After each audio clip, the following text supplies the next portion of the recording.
Good day, Sir Ronnie. I am Yasamaral Amat from BSHM1J, and I am here to discuss you the parts of the knife, ways on how to safely handle the food, and food safety hazards.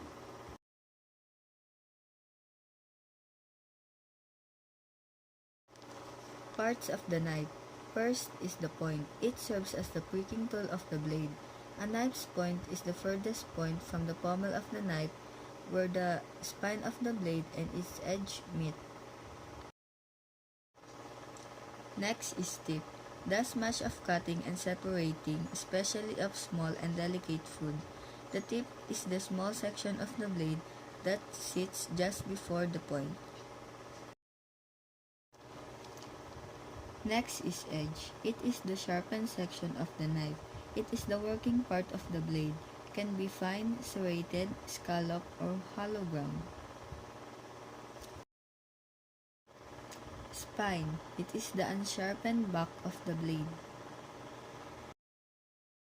Heel. It is the hardest part of the spine that usually sits just in front of the handle.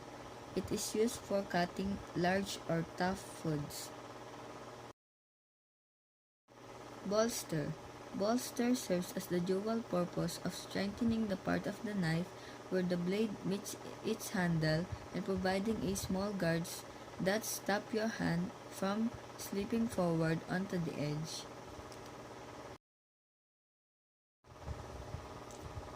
Next is tongue. It is the part of the blade that extends to the handle to give added balance. Scales. The grip of the knife. It is the part of the knife that creates the handle. Last is butt.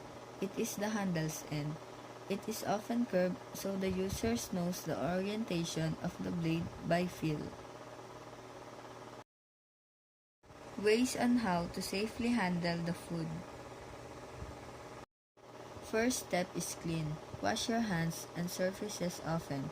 Wash your hands for at least 20 seconds with soap and warm or cold water before, during, and after preparing the food and before eating.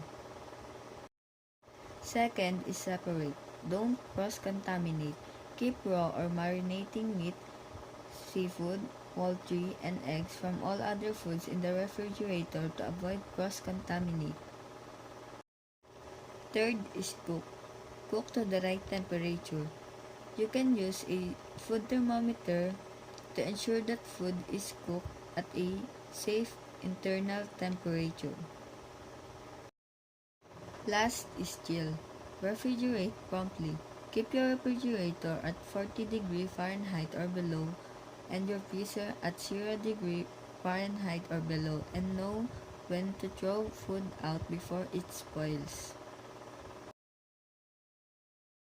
Food safety hazards.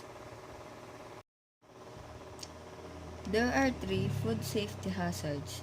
First is the microbiological hazards, next is chemical hazards, and last is physical hazards. Microbiological hazards. It occurs when food is contaminated by air, food, water, soil, animals, and the human body.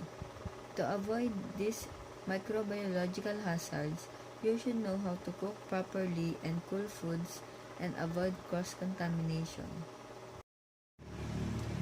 Next is chemical hazards. It occurs at any point during storage, preparation, and service. These are toxins or chemicals that occur naturally in food or accidentally contaminate the food. This can cause either illness or injury to customers. Last is physical hazard. It usually results from accidental contamination or poor food handling practices. These are objects, large or small, that can get into food. Most likely, if consumed, it can choke or injure your customer.